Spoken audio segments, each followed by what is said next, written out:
there is no funding winter for good companies. India is unique in the sense that it actually converts capital to revenue. India is very well positioned for the next decade to drive global growth. There certainly has never been a better time to invest in India.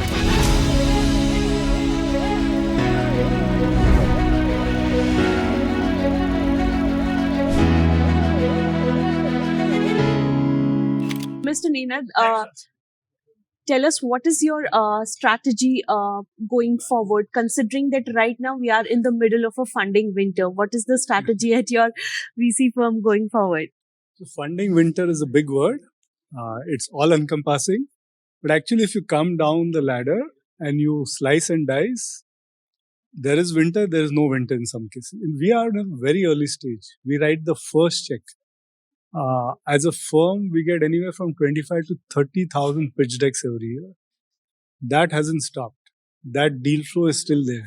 There's no shortage of interest from angel investors to invest in early stage.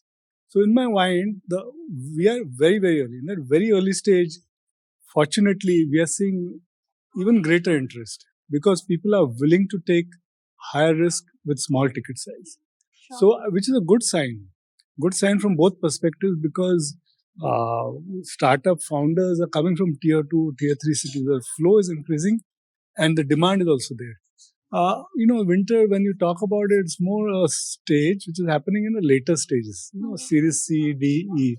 So in a sense, we are going to give them all the pipeline for the next 3 to 5 years when hopefully things will be all okay on that stage for a lot more deals.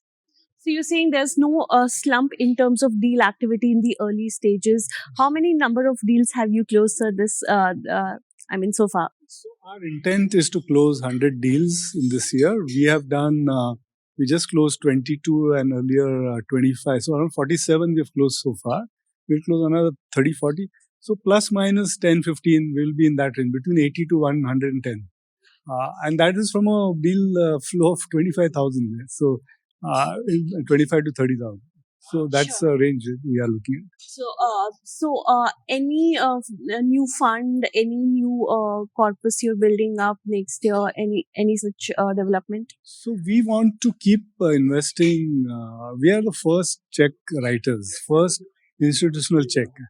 And we want to continue with our philosophy. We pioneered ICF in India. And ICF is a very fast method of funding, founder friendly. And now the market knows, everyone knows. So we want to do more of the same actually, rather than do something else. And any particular industry vertical you will be looking at keenly this year? So we are sector agnostic. Okay. We basically look at ideas which we think are breakthrough ideas, which are early, which typically don't get funded by anyone else. But we are the first port of call for such startup founders. And what is the kind of exits you will be looking at? Is there any timeline you set for the exits? Right now, the stress from the investor community is like take the earliest possible exit because there is so much uncertainty in the market. What is your take on that? So we are patient. Being first check, it takes time. I don't think we'll get an exit realistically between anywhere before 5 years from our investment. Sure. So our fund is 4 years old. So we haven't had any major exit, but it will happen next 1 or 2 years. During COVID, obviously, our investment slowed down, but we are back with a bang. We want to invest, 100 every year, and hopefully in next 2-3 years will be a portfolio of 500. Then we can come back with the story of... Sure. It seems like the funding winter is outside this ambience. I haven't heard of any such responses from the investor community. But founders are very wary of the investments right now. What is your,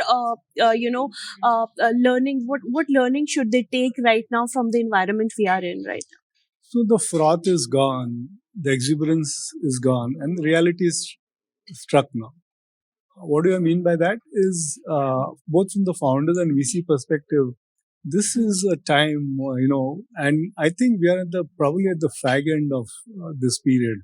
The next couple of months, we should start seeing again more and more funds where, people are more realistic about everything.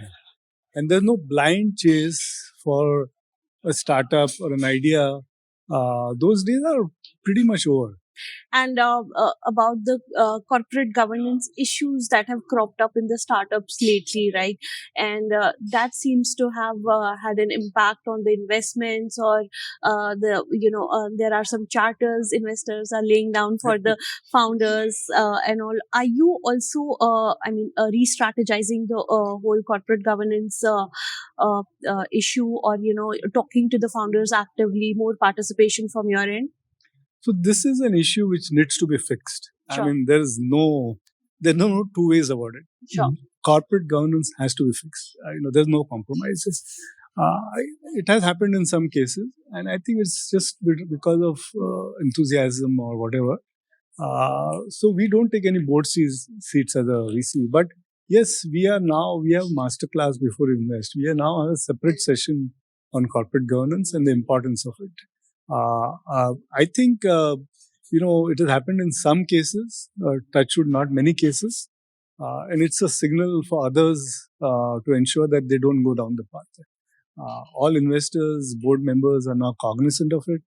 Founders are aware that if they mess up with corporate governance, it's pretty much over for them. Sure. So, in a sense, this will stabilize. It's a sense where I don't think anyone forgives bad corporate governance. There's no one there. Neither the government, nor regulators, nor VCs, nor investors. There's no two ways out. And what is the key learning and a founder should take away? What are the key takeaways for founders? How should they build their company going forward from now? Because a lot of them have scaled down the operations. There have been rampant layoffs. It has come down to that point where people have lost the job. So what is your advice for the young founders out there? How should they go about scaling up? So young founders, even today, capital is chasing ideas. But if you have capital, doesn't mean you have to spend it. Yeah.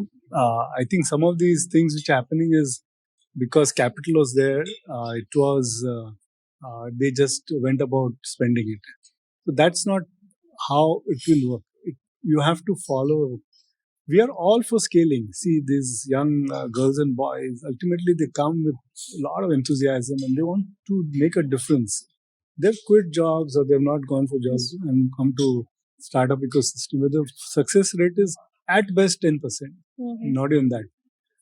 So they want to do business. But this whole aspect of because capital is available, let's do X, Y, Z, that will be part of history now.